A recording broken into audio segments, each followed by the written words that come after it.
This evening, I get to share some favorite photos and stories of the people in them as told by their children and grandchildren. I'm going to be talking about the 8 children of Mariah Bowen Call. And the words come from the accounts written by their children and grandchildren. Anson Bowen Call, who went by Bowen, is the son of Anson Call and his second wife, Mariah Bowen. Bowen has a lot of siblings because Anson Call had children through 4 marriages. The second wife, Mariah, is our line, and we're going to talk today about her 8 children. But first, let's mention briefly the mothers of Bowen's other siblings. The first wife, Mary Flint, had children in Ohio and Nauvoo. Her oldest child was Anson Bosco. Mary had a huge role in the upbringing of Bowen and his siblings. The third wife, Margaretta Unwin Clark, is the mother of Bowen's brother, Willard, who was Bowen's mission companion in colonies in Mexico for a time and married Aunt Dottie's sister, Leah Pratt. Samantha is from Margaretta. The fourth wife, Emma Summers, had several children, including David Call. A word or two about Mariah Bowen Call can help us understand her children. Like Anson and Mary, she had lived in Nauvoo and knew the prophet Joseph. As a young girl, she assisted driving the team to Utah. Mariah and Bowen were married in 1851. She and Aunt Mary were very close. Aunt Mary held together the household in Bountiful as Bowen and Mariah traveled to set up new settlements. Mariah's first child was Viola, born in 1852, as Mariah and Anson were establishing the new town of Fillmore. Then followed a son, Israel, in 1854. By 1856, Bowen and Mariah were colonizing at Call's Fort, where their daughter Vententia was born. Mariah took her 3 small children to the Carson Valley to colonize what is now the capital of Nevada. Anson was promptly called back to Utah, leaving Mariah to hire a mule driver and bring back the 3 children and the livestock to Bountiful. In 1858, Bountiful was temporarily abandoned given the imminent arrival of Johnston's army. Mariah's 4th child, Viola, was born in Provo a month after the exodus of the northern settlements. In 1862, tragedy struck the family. In late March, 6-year-old Vententia fell ill with an inflammation of the bowels and died on April 19th.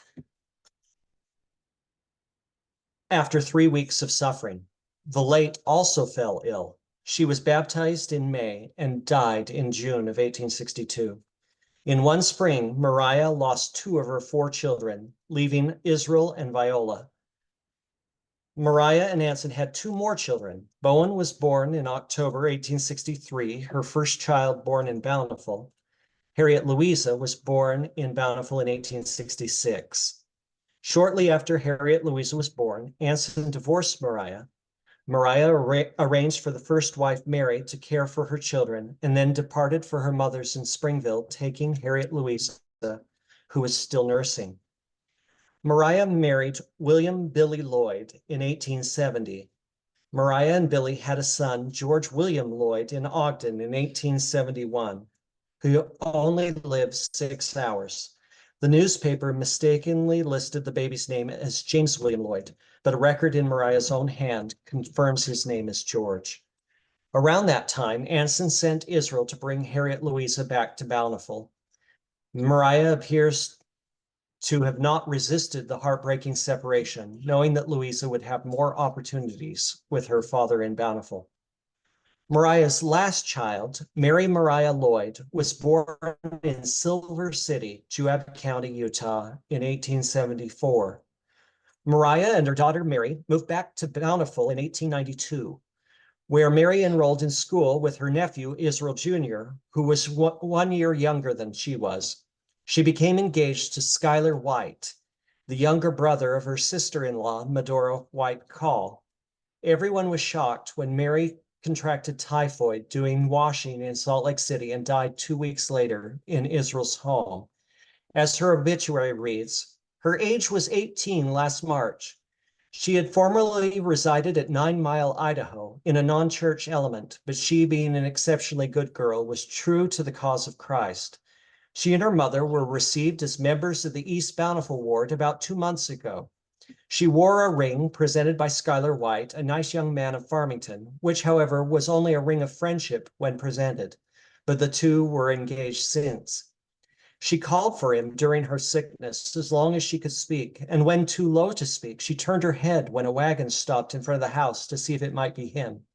But alas, he did not come, as he was on Bear River. But since her death, a messenger has been dispatched for him. While she will have many mourners, we think her lover will be among the most interested. We sympathize with Schuyler more because it is the second sad experience of losing the one he intended to make his partner for life. Now for the children who lived. Aunt Viola Call was born in Provo during the Utah War. Just before she was born, it began to rain.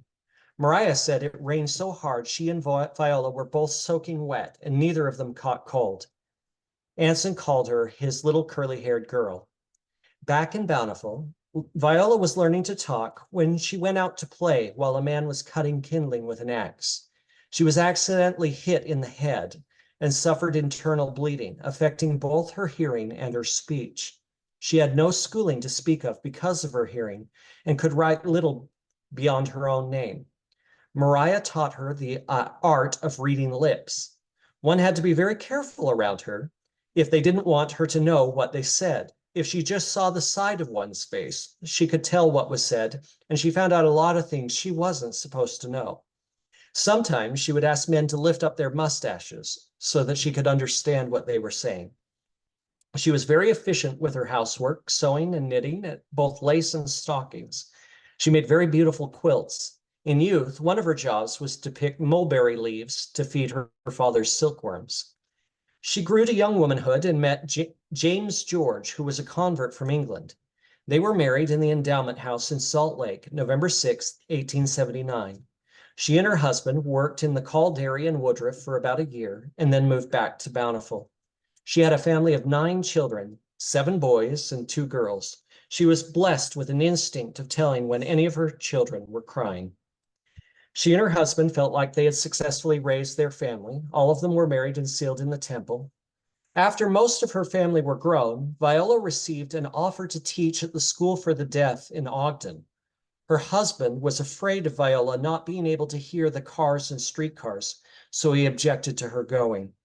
She was a very independent person and wouldn't ask anyone for help or for anything until she found out she couldn't do it for herself. Viola's mother died in 1924 and her husband a year and a half later. When he passed away, Viola was left alone for her last few years. When mail would come for her, she would have to wait for someone to come and read it to her. She died in 1930 at the home of a daughter in Taylorsville after a brief illness. She was 72. Harriet Louisa Call went by Louisa. Her father, Anson, called her Little Louie. She was born one lovely Sunday morning, the day of General Conference. In April. She arrived in time for her father to go to conference, and so everyone was happy. Her early childhood was spent in central Utah with her mother. She then came back to Bountiful to attend school.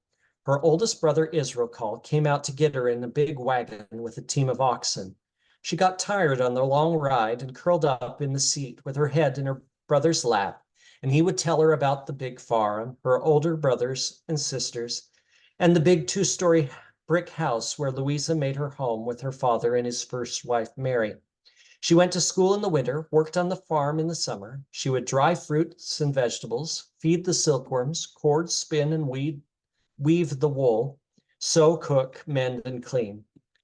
Louisa's sister, Samantha Call, had married William Mann. The couple was invited to practice plural marriage. After much time in consideration and prayer, Samantha agreed on the condition that she be the one to choose William's second wife.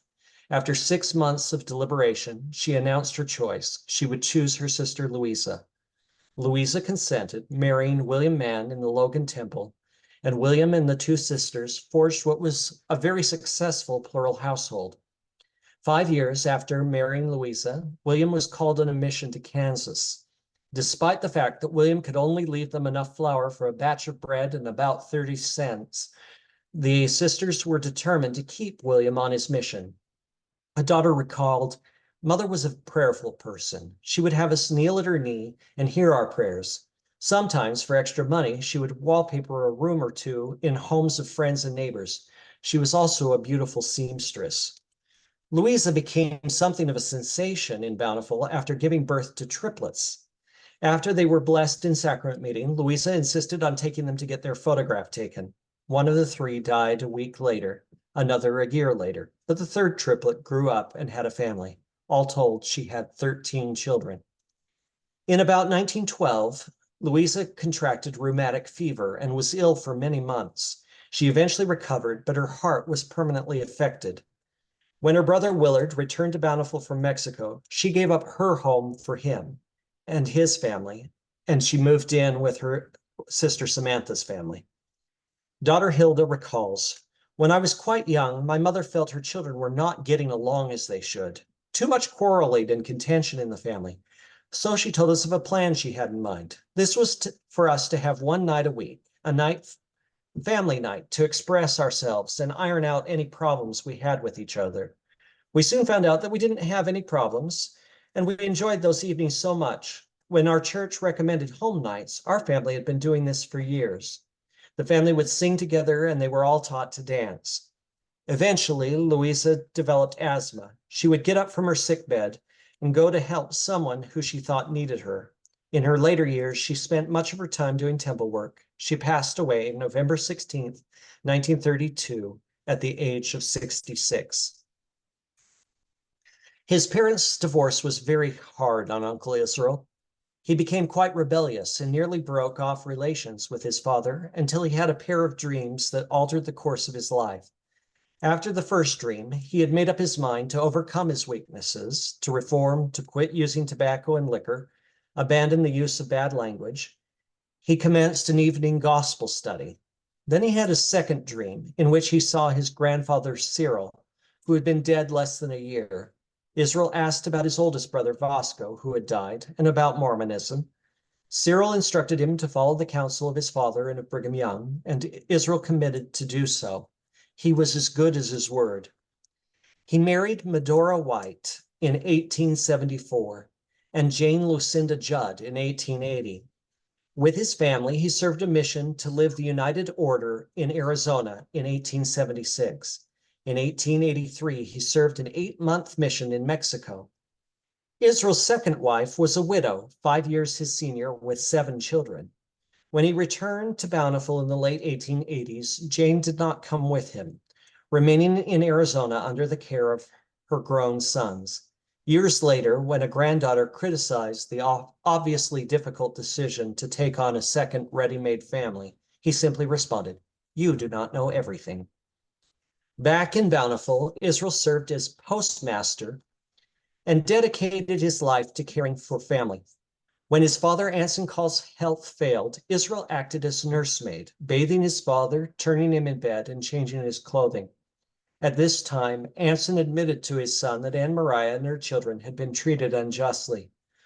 While perhaps not an apology, it was enough for Israel and added to his love and appreciation of his father.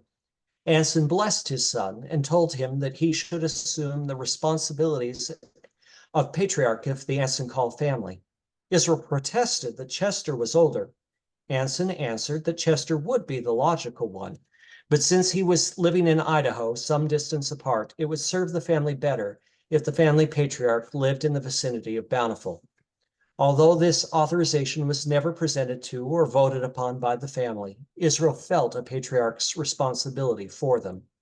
Israel purchased the home of his uncle Jeremiah Willie on 4th North and 2nd West in Bountiful.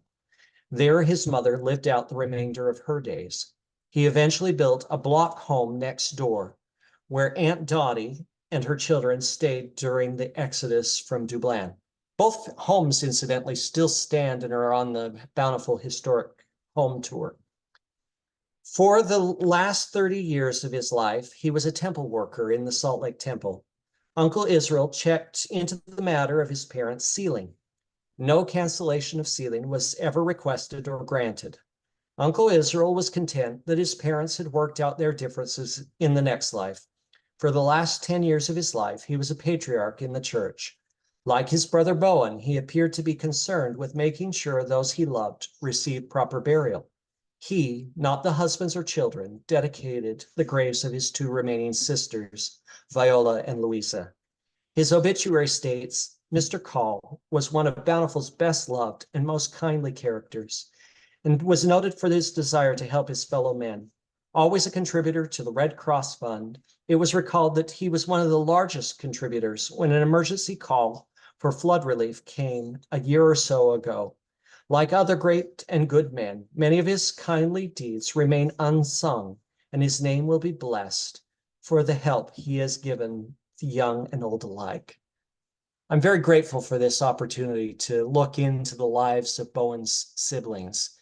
We learned so much more about Anson and Mariah through the accounts of those siblings and from their wonderful examples. They were good people. Thank you.